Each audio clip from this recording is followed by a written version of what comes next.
Hi, guys. Welcome back to another insightful episode of Cryptic Talks, where we dive deep into the art of Web3. And today, actually, we're going to dive deep into the art of connection and the science of networking. Here with you today, Pauli from Cryptic. I'm PR lead here. And with me on the panel, my beloved friend, advisor, mentor, CEO of companies in Web3, Nick. Nick, hi, how are you doing? Mic check. Hey, hey. Yeah, I'm doing good. How are you, Polly? Awesome. I feel like shit because I have a very bad jet lag. I just got back home from my trip to Europe. But yeah, actually, right now I'm pretty covered with my caffeine and ready to talk about the relationships in Web3 and how to succeed here. But before we dive deep into the topic, maybe Nick, you can just give brief intro about yourself to the audience. Yeah, sure. So, first of all, you have some time to recover because there are multiple conferences going on in September. So, you need to get back stronger before the new conferences because Yeah, networking is the thing that we're going to discuss today, and that's the thing that is going to give you some very useful connections actually on the true. conferences. But I think we'll get back to it. So yeah, I'm Nick. Hey guys, it's great to have you here today. I'm Nick. I'm a strategic advisor to the crypto companies. I'm working with all types of crypto companies right now, different projects that people are building in crypto. I work with multiple exchanges, market makers, launchpads, etc. So mostly, I'm helping the projects to get to their TGE when they're planning to release their tokens and launch their project. And I'm helping them with mostly with connections with different companies that can help them with this. First of all, and also I work with a lot of different VCs as a really close connections. I have really close connections with some of them. So for some projects, I'm also helping with some funding. Um, I don't really share this information, but if we have this kind of networking session, maybe some people will reach out to me after that. So I think I'll share some numbers and some companies that I work with. Like this year, like last 6 months, I worked with multiple big companies like Gaming, Planet Mojo, Rainmaker, like Soulstorm. You probably know some of these companies and some others, Glacier, and raised like more than $3 million, I think, this year. And yeah, I'm starting to work with multiple new companies right now. But the thing here is, I'm trying to go for the quality of the projects that I work with rather than quality. And we know how a lot of people in crypto right now are just going for the quantity just to make some money, and I can understand that. But we are trying to. I think the guys from Cryptic, with whom I work for some time already as well, are trying to give quality to the projects that they work with, and I think that's the main thing here right now in crypto during this kind of market. Well, it is, and I can see that for as every summer, market is not really positive right now. But well, we hope that in autumn we will see some moves here, and for sure, let's meet guys on Token 2049 blockchain live this autumn. Let's network together, and let's start this discussion of the hidden power of networking here. Are you ready, Nick? Yeah, of course. Let's do it. Awesome, awesome. So, guys, before we start, don't forget to drop a follow to Nick to our official account if you still not a follower of ours, and of course check out our other social media. We post pretty interesting content. I do repost it by myself as well. So yeah, and I think that in today's rapidly evolving world, building meaningful relationships is more crucial than ever. Whether you're an extroverted social butterfly or a thoughtful introvert, we often think of networking as an intimidating transactional activity, but it doesn't have to be that way. And today, we're exploring how you can approach networking with authenticity, creativity, and purpose. Whether you are navigating the complexities of a crowded business event or leveraging the power of social media, there are countless ways to make genuine connections that matter. And we'll discuss some strategies that go beyond the traditional uh, uncovering unique ways to expand your network that you might not have considered before. And from the impact of personal branding to the power of volunteering, we're breaking down how these elements can significantly enhance your networking efforts. So let's dive in and explore how you can turn every interaction into an opportunity to grow both personally and professionally. Let's start with my favorite question. How can introverts effectively network in social settings? Because, well, in that three, there are a lot of tech savvy guys, and like Yeah. most of them are introverts and very shy ones. So, what can we suggest here? Yeah, so first of all, I should tell that I'm an extrovert myself, uh, and I mostly like to connect with people on like some conferences or just to jump on a call with them to discuss some potential business that we can do with them. But as an introvert, I have some introverted guys that are in crypto that are trying to build their connections as well. And usually, what I can recommend to them is to trying to find some, for example, some chats or some groups that could be potentially interesting for them and where the people have the same interest and them as them and trying to just be kind of active in the group because I understand when you are an introvert you don't want to talk with some people in person, but probably it's not a very big deal for you to like just chat with people every day, maybe in some different chats, trying to connect to reach out to different people every day and trying to discuss with them something. So how can introverts like make some valuable connections? Probably first advice is to get in more active Web3 chats. And even if you are not replying to anyone there, if you're not typing anything there, just see what people are discussing. And you can find some people that could be potentially interesting for you and you can just DM them and you can just start discussion in the DMs if you don't like to um, send messages in the group chats. So I think that's the first step for the introverts, how they can do it. Agree with you, but well, I researched this topic as well because I'm kind of geek in psychology of communication, and actually I'm gonna talk about it on stage in blockchain live. Hope that I'm gonna survive till that time. So as for the I do not know who am I. I think I'm kind of a balance of introvert and extrovert. Depends on the mood, and well, I'm a girl. Depends on different kinds of conditions, and introverts often thrive in environments where they can engage in deep, meaningful conversations rather than the surface level chit chat that characterizes many social settings, like in chats. So it may be not really convenient for them, but relevant first step as well. And to effectively network, introverts can start by setting small manageable goals, like such as aiming to connect with just one or two people rather than feeling pressure to work the entire room. Selecting events that align with their interests or industry can make it easier to find common ground with others. And of course, as I always love to say, preparation is a key. Researching attendances or topics in advance can provide conversation starters and boost confidence as well. Introverts might also benefit from arriving early when the setting is quieter and the crowd is smaller. Actually, I'm kind of extrovert, but I do the same trick. I go in places first, so there are no people at all, and I just grab one by one by hand and start engaging with everyone. And after the event, following up with a personalized message or note can help solidify the connection without the pressure of immediate face-to-face interaction. And over time, as introverts continue to practice these strategies, networking can become a less daunting and more rewarding experience.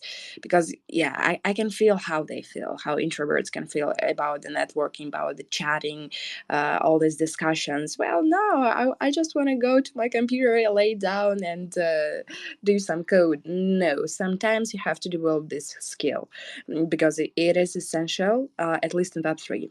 And it's essential to recognize that effective networking isn't about being the loudest voice in the room, but rather about being genuine, engaged, and authentic in your interactions as well. Because sometimes people can like misuse these terms. But what are some unique networking strategies that go beyond traditional business events? Let's list some of them. Yeah. Yeah, so first of all, I agree with you, and I think you don't need to be an extrovert to find useful connections that could lead to some business, for example, or some requests from people for your services that you provide. So I've been to some crowded places, and I haven't found any like good connections there, to be honest.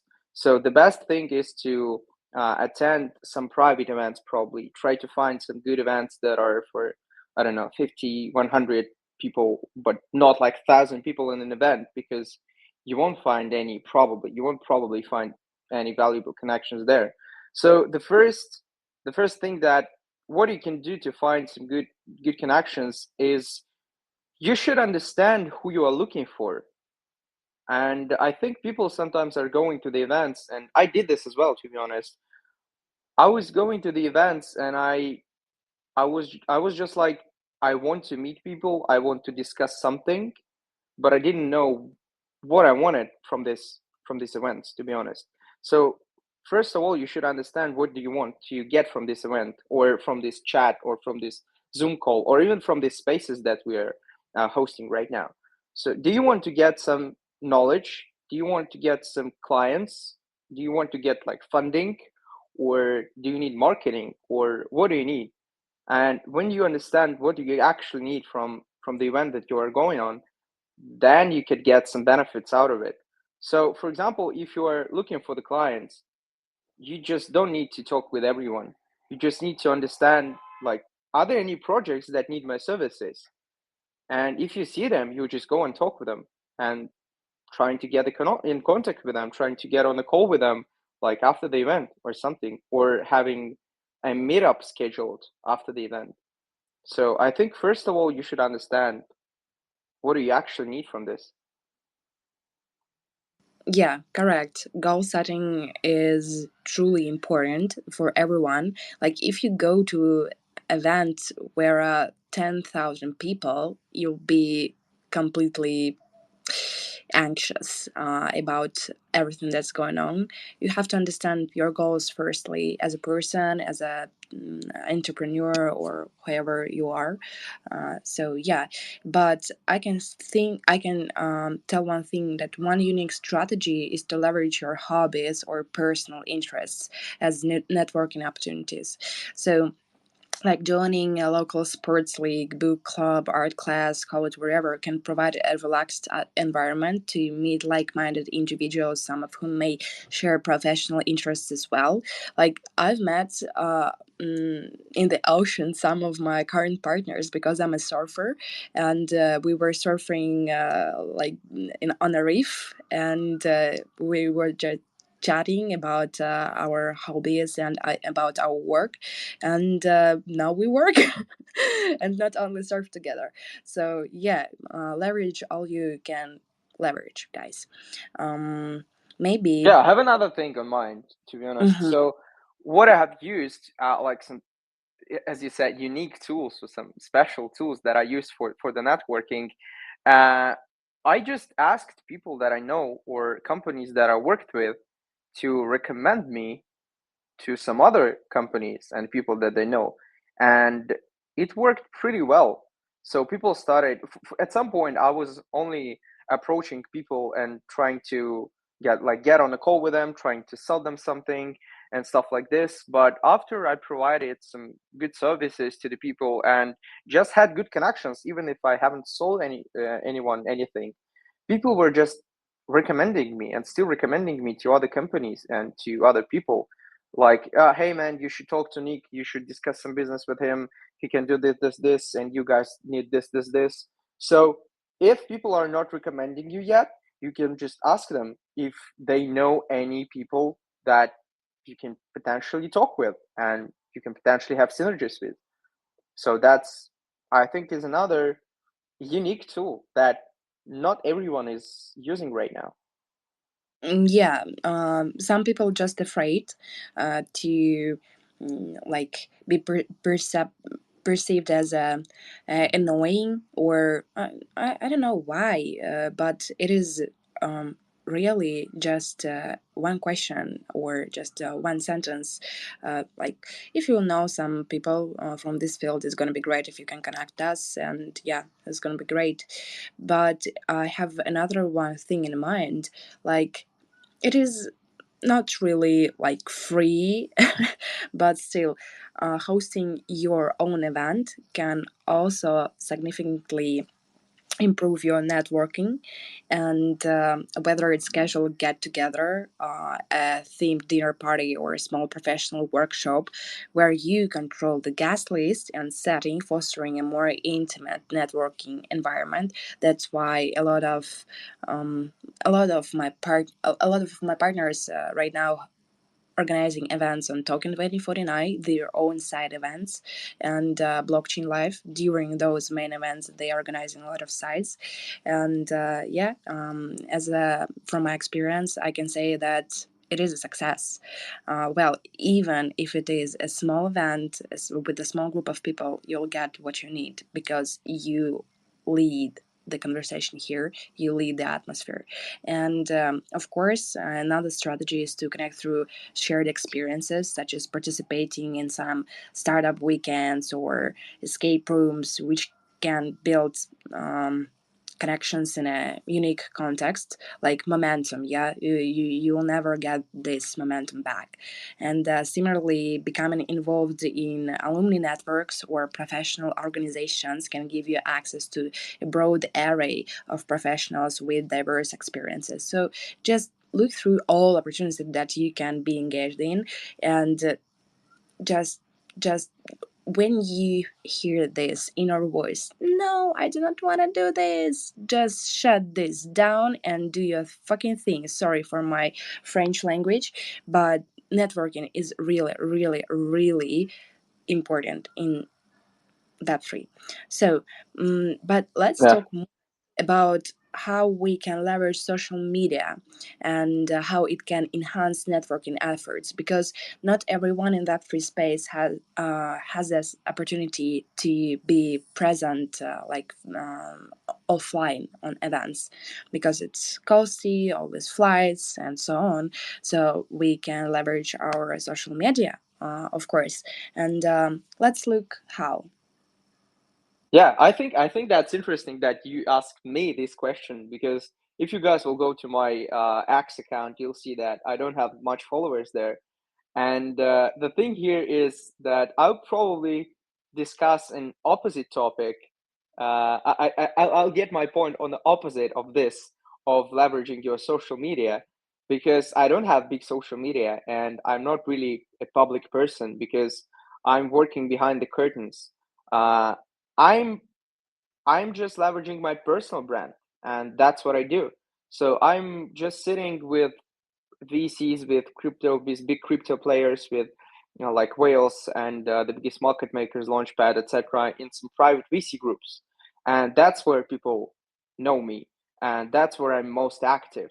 So I'm more leveraging my personal brand, like as I said, behind the curtains, rather than going public and posting some stuff on X or going for LinkedIn connections or I don't know Instagram or some stuff like this. I don't do it. I tried, but I don't like it. So it's not for everyone probably, and it's basically not for me. So my point is that you can really leverage your connections just through talking with people and getting into the private chats, private groups, and yeah, that's how I did it, and that's how I will be doing it. Probably at some point, maybe in the future, I'll be posting some stuff, but I don't feel like doing it right now. So my point here is that you can do it without social media, but I think you have different opinion on this, Polly. Well, there are different paths to explore, indeed, and I can understand why people work under the curtains because, well, privacy and so on, and a lot of people do not like to be on public that much, and well, I I try to combine those approaches. I try to stay in the private chats, VC chats, and BD chats everywhere, so people can know who am I inside the private community. But I'm still active on my social media because personal branding plays a significant role here. Your online persona should align with your professional goal, showcasing your expertise and personality as well, so people can double check.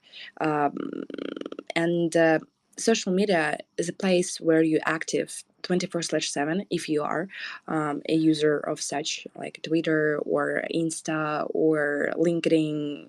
Choose your fighter. I try to be active on X more because well, I like the openness and transparency here in the community that I try to assemble and with whom I engage all the time. So, ready, of course, you can choose your way, but mm, to have this balance, you still need to do your social media. It's very essential to do this. People need to understand who you are in real life because sometimes it can be um, not enough to stay only in private chats because of I don't course you. know. I don't know about that. I think that's the beauty of the networking. And like, I'm not doing it because I tried to post some stuff on X and what you are talking about, but I feel like it's not genuine. I don't like to just post GM, guys, what coins are we aping today? Or okay, guys, we are back, or I don't know, like we are going to 100K on BTC or some stuff like this. I feel like it's just engagement you farming. And you're in the right in the right community. Then you have to find your niche, no, no, no. your. No, no. I'm talking about the X, about posting on X. So I just don't like it, and that's exactly my point. There are different paths in networking how you can like leverage your personal brand. You can either post on X, you can go for a lot of different social media and get more engagement, get more followers, and try to uh, increase your personal brand like this. But you can also go into the private chats.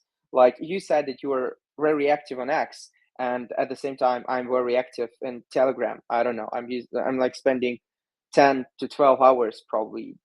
I don't know, like 10 hours daily in Telegram in different chats, in groups, and etc. So I'm using it more than anything else.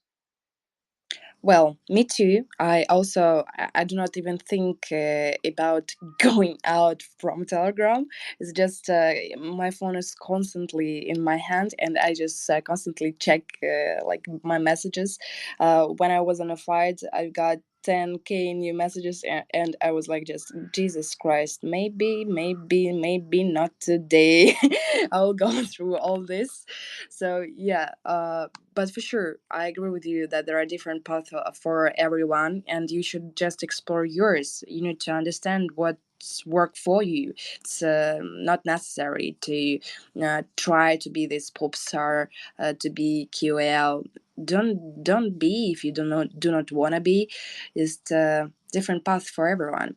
But let's talk more about personal branding, yeah, and what role does it play in building meaningful connections? What is personal branding is like? How we can explain it? I don't know. Like it depends on how you're looking at it. I'm looking at a personal brand as a person that is trying to work directly with companies and trying to help them to achieve their goals and trying to provide them the best services that they could possibly get. And this is how I look at the personal branding. So as a strategic advisor to the companies, I just started as a guy who was trying to get some more connections, the guy that was trying to connect with like everyone. That's the truth. I was trying to get in contact with everyone, but when I started to go for the quality, as I told before, I started to give companies even more that they need. For example, if they ask me for, like, for example, I don't know, a marketing strategy for their TGE, I can give it to them, but I will also give them some connections for the partnerships. I'll try to reach out to my VCs for the funding. I'll get them in touch with like market maker, with launch pads, and with some potential other connections that could be useful for them. And when they see that I can do even more that they asked for, they see what value I can bring, and after that they recommend me to other companies, and other company recommend me to other company, and this is the personal brand for me. When people know what I can do and that I can do it in a high quality. So I'm not sure if it's a good description of a personal brand, but this is what personal brand for me. Like making connections with the people that you actually need to connect with and providing them the stuff that they need. And of course, I think one more important thing is to not only provide to someone else, but also trying to find what they can give to you. And that's very important right now, and especially in crypto, when everyone is just trying to get something from you and not give anything to you. So it's very important to understand how you can benefit each other. So I give you this, and what can you give me? Yeah, it is always should be an energy exchange. That's how I call it. Not only one mm, one road dialogue, monologue. So I think that personal branding is crucial in today's digital and highly interconnected world, as it's essentially how you present yourself to others, both online and offline. And a strong personal brand distinguishes you in your field, making it easier for people to understand who you are, what you stand for, and why they should connect with you. And of course, as for me, personal branding begins with self awareness, like knowing your strength, values, and what makes you Yeah, unique, essential in crafting a brand that feels authentic. Maybe it's time for you to work with a psychologist to understand who you are really, and then start doing your personal brand, like to be confident in who you are. When your brand is clear and consistent, it builds trust, which is foundational to any meaningful connection. And your personal brand can also be a conversation starter. For example, a distinctive project, a unique perspective on industry trends, or even your career journey can spark interest and dialogue with potential connections. Mm, However, personal branding isn't just about promoting yourself. Yeah, we should not forget about this. It's also about how you interact with and uplift others, which can strengthen your network. Of course, we should note and don't forget that there is an energy exchange, but you have to provide value as well. Your brand should evolve with you as you grow and change. Your brand should reflect these developments, signaling to your network that you are dynamic and continuously evolving. And finally, I think that personal branding is about visibility, being present in the right places where, whether it's industry events, social media, or publications, ensure that you remain top of mind for opportunities and connections. And I think that this thought um, make me go back to the previous question. Like, if you want to be um, more under the curtains person, it's okay, but find your place where you're gonna be. That's kind of a ninja. exactly. Yeah, yeah, yeah. That's true. If That's you that's true. I like it. I like what you said about the visibility. and that you should understand who you really are, who you want to be. And yeah, that's true. I agree with that. And of course, don't forget to be authentic, because you create a foundation for not just making connections, but cultivating relationships that are meaningful and long lasting and mutually beneficial. Of course, let's underline this one more time. But mm, That's yeah, I'm sorry for interrupting you. That's like in real life. You can't grow your personal brand if you are pretending as someone else. Yeah, you should be yourself. You should be genuine, and that's when people will understand who you really are, and that's when they will want to work with you, to connect with you, to like talk with you, and etc. even if you are a badass person, well, you'll find your audience for sure. There are a lot of Yeah, different personalities and characters in Web3, not only in Web3. You'll find it. Just be yourself and stay visible. Otherwise, it's not gonna be a success.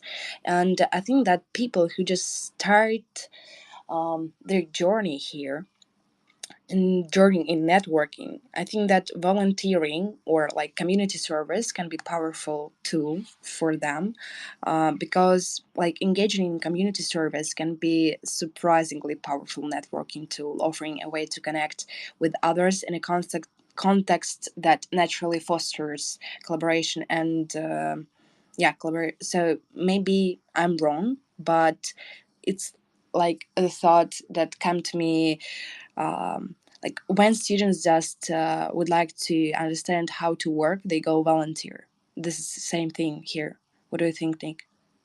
yeah, I agree with that, and I think I'll add to this a couple of the things. So first of all, as we said, there are different paths as how you can start networking in crypto space, for example, right? In Web3 or in any other space. Some people are just trying to find some chats or some groups or just some events with people that could be potentially interesting to talk with them. But I think there is another way to do it, and I think this is one of the ways of how I did it. So you should probably just get into the company to work for a company for some time. That is, first of all, of course, if this company is interesting to you, you can go for some role like maybe a BD or a project manager, or I don't know, even a community manager or something like this. And that's when you will be getting more connections with other companies, because when you are working with a company, they are collaborating a lot with different other companies, like as a B2B, business to business. So I think this was one of the ways how I did it. I was working in a company, Stealth Academy. We were providing educational courses for the people in the CIS region for uh, what is blockchain, what is crypto. And after that, I became a partner and I became a CEO and founder, a co-founder of a Stealth DAO. It was a crypto community VC. We were kind of small VC. In like after a year, we had 500 investors. But in the beginning, I was really struggling to get the connections in the space. So I started to approach different VCs as a VC myself, and that's when my networking really started to grow. So I started to approach different companies, and more and more and more and more. But it's much more simple to approach other company as a representative of a company yourself. So you can be on just some small role, or you can be a partner, or you can be a CEO. That doesn't matter. You can just leverage your connections by connecting to other companies as B2B. What do you think about this, Paulie? Yeah, agree with you. And it is actually more about how you position yourself to others. And I have in my team different kinds of people. I have several businesses, and right now we're onboarding several like how can I say it, students, and they didn't really confident in themselves while approaching people, and they're like, "Hey, sorry, can you please answer me to this question? Hey, sir, hey, madam, this is a completely wrong approach. You have to understand your self worth, and after it, you can approach others. It's also." kind of detail of your personal branding, but also of your self awareness as well. But I would like to go back to the volunteering thing because I think it's also going to be useful for those students who just get into this Web3 space. Of course, you've got your first advice: understand yourself first, understand your self confidence, and start building your personal brand. After that, you'll see the result. You'll see how process can be much more faster than it is right now, for example. And well, unlike the traditional networking settings, volunteering removes the pressure to sell yourself, allowing for more genuine interactions as well. And when you volunteer, you're typically working alongside others who share similar values and a commitment to a cause, which can be a strong basis for building meaningful relationships. And additionally, many organizations that rely on volunteers also involve professionals who are established in their careers and committed to giving back, offering a chance to network with potential mentors, collaborators, or even employers. So the bonds formed through shared service are often stronger and more enduring as they're rooted in a common purpose rather than just professional gain. And moreover, volunteering can enhance your personal brand as well, positioning you as someone who is community oriented and values driven, qualities that are increasingly important in today's professional landscape. It's also worth noting that the skills and experiences gained through volunteering can be leveraged in your career, adding to your professional development and making you a more well rounded individual. So, yeah, just participate in some community organizing service events. Maybe you'll find it as a fit for your personal brand. And it's important to approach volunteering with genuine intent. Networking should be like a byproduct of your service, not the primary goal. When done with authenticity and a true desire to contribute, volunteering can lead to rich, rewarding relationships and that extend far beyond the immediate context of service. What do you think Yeah, about it? that's exactly my point. Like as I said, you can get to the volunteering, you can get to work in some company even for free or on some smaller roles. But I partially don't agree with you, to be honest. On at one point, you said that you should be confident and you should find like you should be confident from the beginning. But I don't think so. I think when you're just starting, you don't have a confidence, and you probably don't need to, because you'll find it while you be approaching more and more people and talk with more companies, with more people in the space, and etc. To when you will find your strengths and your weaknesses, then you will find your confidence. So if you're just beginning your networking journey, you don't need to be confident from day one. It's like it's delusional to be confident from day one, in my honest opinion. So you'll find it when somewhere on your journey when you will be talking with more and more people always. But yeah, I think volunteering is a good thing, and it could really increase your network by a lot. Yeah, and one more note. It is actually kind of naive to think that you can be confident in yourself from the day one. Um, I was just encouraging newcomers to be confident. If you still do not have this feeling inside, it's not a problem. Start exploring. You are on the path. It's 100%. yeah, just gain all the experiences, just absorb the atmosphere, and you'll find it. So, step one, explore. Start exploring, and then you'll find your confidence in it as well. But okay, you already got your like first success in networking. How can you maintain and nurture long-term relationships with your network? What are your top tips? um I think quality of your connections is really important. So I understood that I understood it like the hard way, that you don't need to have 100 connections a day, or if you're going to the event, for example, you don't need to talk with everyone, as I said previously. You need to maintain connections with the people that you're uh, actually can benefit, with people that you can actually benefit each other. And I'm just always trying to reach out to people that we haven't spoken for some time already, like for example for a couple of weeks, or even with people that I haven't spoken in a couple of months. I'm just trying to reach out to them, say, hey man, how's it going? Yeah, for example, yeah, the market conditions are not good right now, but I just want to know that everything is fine with you. Maybe we can find some more ways to collaborate, to some more business to maintain, and stuff like this. But if if any connections um, that haven't benefited you before, you don't really need to approach everyone like every time.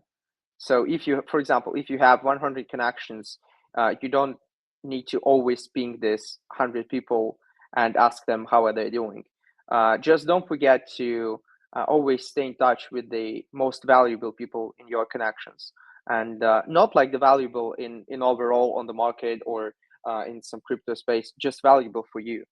And I think this is really important. So that's how I'm looking at it. Like, I'm trying to get in touch with people, and always stay in touch with people that are valuable to me, and I'm valuable to them. Well, of course it is, and it's a great point. You of course need to do you have to be selective. You cannot engage with everyone, otherwise you will waste your energy, and your energy Yeah, is a resource that you can use in any kind of a field. So of course, just first step, explore who are the most engaged with you, and then just nurture the long-term relationship with them. And one of the most important aspects of nurturing these relationships is consistency. So regularly reaching out to check in, as you do once in a 2 weeks, maybe once in a month, depends on a quality of connection, and of the how can I say it, like for the business. Sorry, no, maybe not. So yeah, just you need to understand which connection gonna answer you in what kind of a time frame. You shouldn't like bombard every connection every day. Hey, hi, what's up? Hey, what's up? How are you doing? Why you're not answering me? No, this is bullshit. They will ignore you and eventually block because you're annoying. Don't do that. uh, just stay in your calmness, of course, and understand with whom you are talking with. And it's important to offer value in these interactions, whether it's sharing an article that might interest them, offering assistance on a project, or simply being a sounding board for their ideas.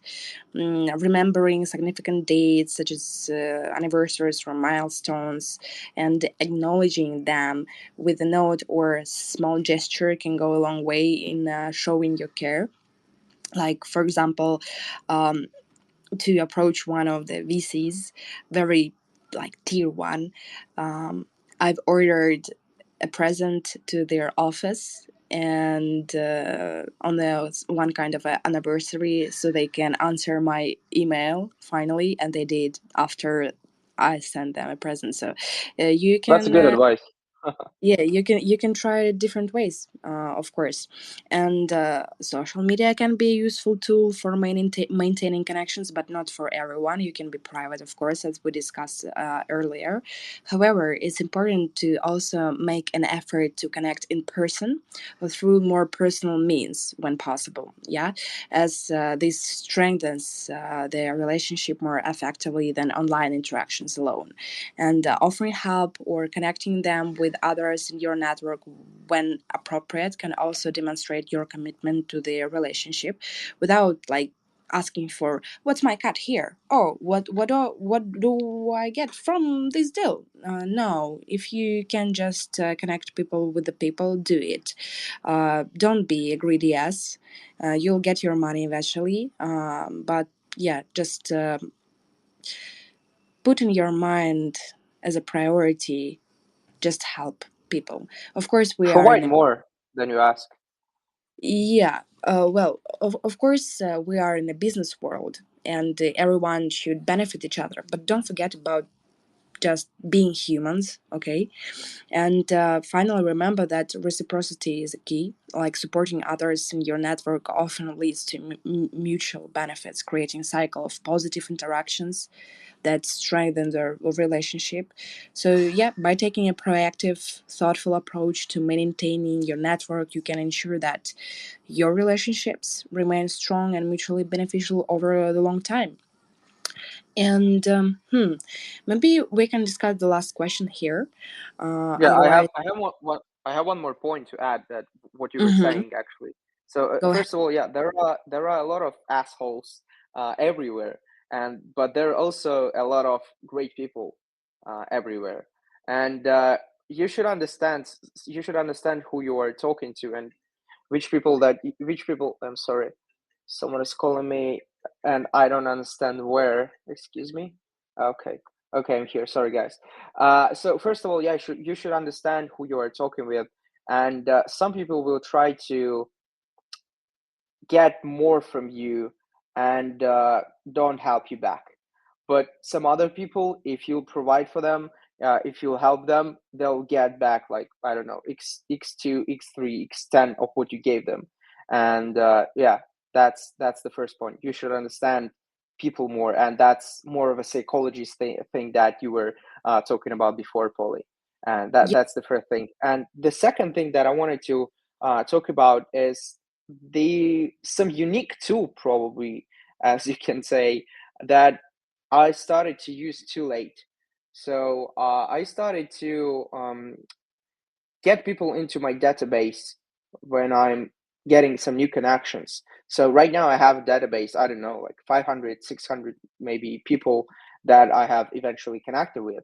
And I just know their name. I know the company that they work in, what they're doing, how I can help them, how they can help me, like links to their social media where we can connect. If I somehow lost, for example, my Telegram or my X or my LinkedIn or something like this. And I think this is a really efficient tool to have a database of, if not all, of most of your contacts that you have. So that's how you know who is who and who is doing what things, what services, what companies, and like what connections do they have and stuff like this. So this is yeah, another unique tool that you can use, like having a database. For example, there is a my database is in Notion. It's a great product that I'm using for like more than 5 years already. yeah.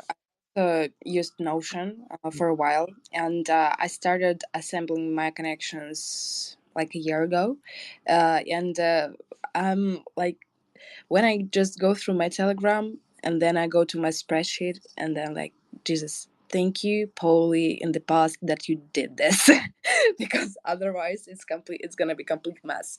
Don't forget to structure your connections as well. You ha- don't have to be that kind of a naive that you'll remember all names Yeah, all with all people. They all can be valuable and meaningful, but you are a human, just don't forget about that. And yeah, take your notes, of course. And yeah. it happened to me. It happened to me a lot of times when I had a meeting with someone, like a call, a video meeting, and like 5 minutes later, I just forget what these people do and what should we do. And thank God I have some notes, or either in my Notion or it could be like an AI bot that give you the notes after the meeting. And I think it's really important to have notes after each meeting. Yeah, valuable point. And let's go quickly for the last question here. And it's Yeah, gonna I have be like 10 more minutes. Yeah. unusual one. What unconventional ice breaks can be used to start a conversation with potential connections? It's a tricky one. Icebreaker. Uh, do you have do you have any? Because I'm just trying to think of something that I have used before. Maybe you can start with something. Yeah, of course. I do it in unconventional way. And I'm not gonna propose to do the same. So I'll start with the basics. Starting a conversation with the potential connections can sometimes be really challenging, especially in formal settings, but unconventional ice breaks can help ease the tension and set the tone for a more engaging dialogue. Well, I usually like go at the events with very sad face and like, oh, I'm so tired. Somebody help me. And just people just go and say, hey, what do you do? How is your mood? Why are you so sad? But this is my trick. It's not kind of a trick. This is who am I. And just I can be in one time very extroverted, very engaging in situations, and then I feel like all my energy is soaked up, and I just standing in the middle of nowhere at the event, and I don't know, people just come to me, and they feel that mm, there is kind of secret I'm hiding, but still this is kind of suspicious, maybe mystery way. But one approach is to ask about something specific in the environment, such as a piece of art on the wall, or food being served, or even the venue itself, which can lead to a natural discussion. Another technique is to compliment something unique about the person, such as their attire or an accessory, or even something they're said during an event, which shows you're paying attention and opens the door for further conversation. I noticed that boys, men, love to be um, love to get compliments about their watches and suits as well. Ah, So that's a I, good I point. I try to notice it. And of course, asking open-ended questions that go beyond the usual "what do you do" can also spark more interesting conversations. For example, like "what are you passionate about in your work" can lead to more meaningful exchanges. And I think that another unconventional approach is to share an interesting and surprising fact about yourself, which invites the other person to share something in return, creating a personal connection. For example, on Token 2049, we just met in a queue with the one advisor with whom I work deeply right now. Like, I'm in constant connection. We're chatting in Insta and X, WhatsApp, everywhere, but not Telegram. He's old school. And we were talking about our grandparents. I do not know why. But like I have some troubles with my grandfather. He has an Alzheimer disease, and we were talking about that. He was talking about his grandma, and then we just spent the whole evening together talking about our families, about our work, about our hobbies, and so on. So sometimes it can lead to very exciting connections. Don't be shy, guys. Try to break this ice firstly inside yourself. So the key to using unconventional icebreaks is to be authentic and considerate of the context, ensuring that the conversation flows naturally and comfortably. Of course, maybe you have something to add here, Nick. Yeah, first of all, about the first point that you said, that like you can stay somehow upset somewhere on the conference and people are giving more attention to you. All the females that are listening to this, you can use this. It can work.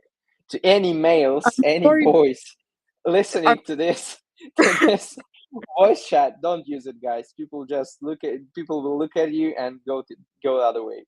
For the females, it will work 100%.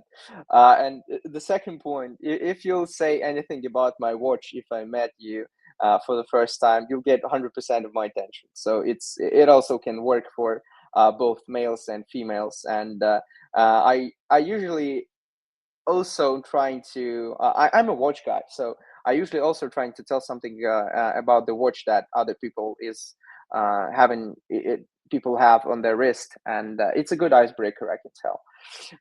That's just the comments on what you said, and yeah, I like it a lot. What are the icebreakers that I use? To be honest, first of all, you should just get on a common ground with the person that you're trying to talk with.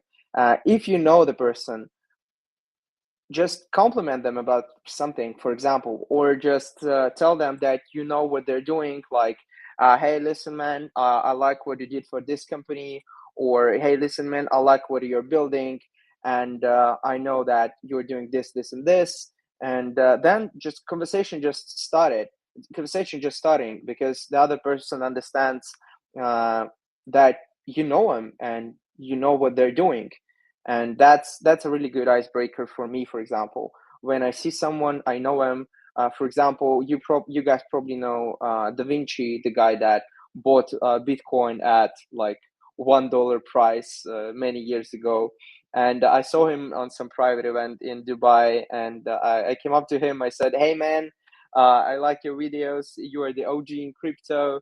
And this is really cool. So I wanted to get in touch with you. He said, "Of course, man." And like we talked for a couple of minutes and like exchanged connections, and that was a really good icebreaker, because people like when you compliment them, or even if you know what they're doing.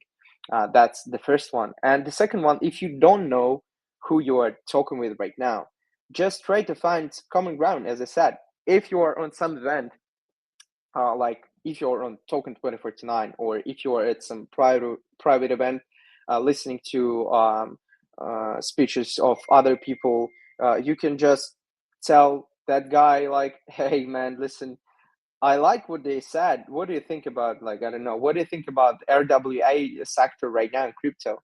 And he'll probably give you his opinion. Or what do you think about this person talking about this the pin topic, or something like this? So finding a common ground first with person is a really important, because I had people approaching me with the first line of, "Hey, man, I'm building this, maybe we can work together," and that's a non-negotiable for me. I'm just like, "Hey, listen, man, I'm not interested. I'm just trying to listen to the other people here," or "I'm already leaving," or something like this. So you shouldn't approach with offering your services or trying to tell them who you are right from the beginning. Just try to break the ice first. Correct.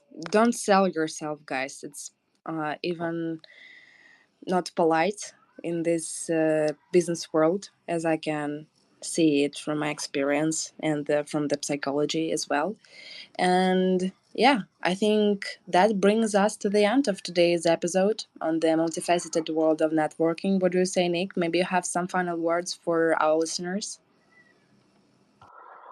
Just start, guys. If you haven't started yet, just start, and that's this simple. So how's this phrase, a 1,000 mile path starts with the first mile, and so you should just start. You should just get to this first step.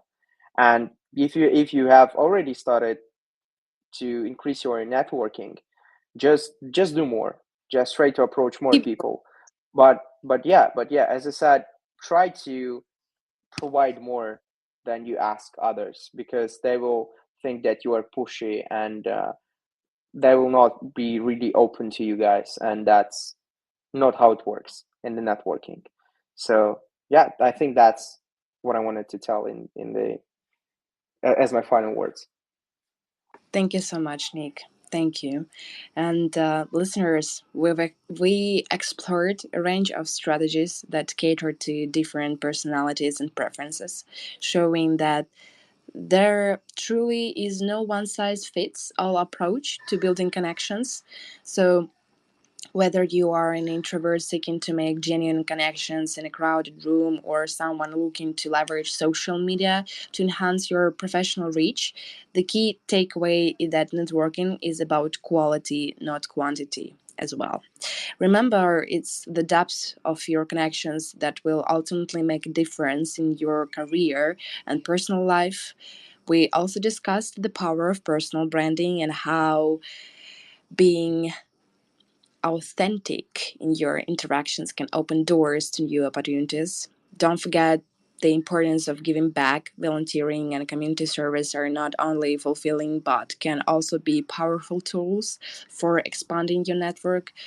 And let's not overlook the unconventional icebreaks that can transform a simple introduction into a meaningful conversation.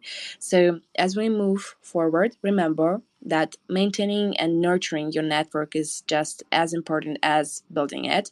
Consistent, genuine interactions will help sustain long term relationships that can support your growth and success over time. And we hope that today's episode has provided you with valuable insights and practical tips that you can start applying right away. If you enjoyed this discussion, don't forget to subscribe, share this episode with your network, retweet, and leave a comment here. Drop a follow to Nick, to our official account, to me if you love our voices. And of course, I would like to extend a huge thank you to Nick for joining me today on this interesting topic of cryptic talks. Thank you so much, and I hope Thank you that for the invite. I hope that we can host more podcasts together, Nick. Thank you, Sure, sure. Thank and you. Thank you guys for listening.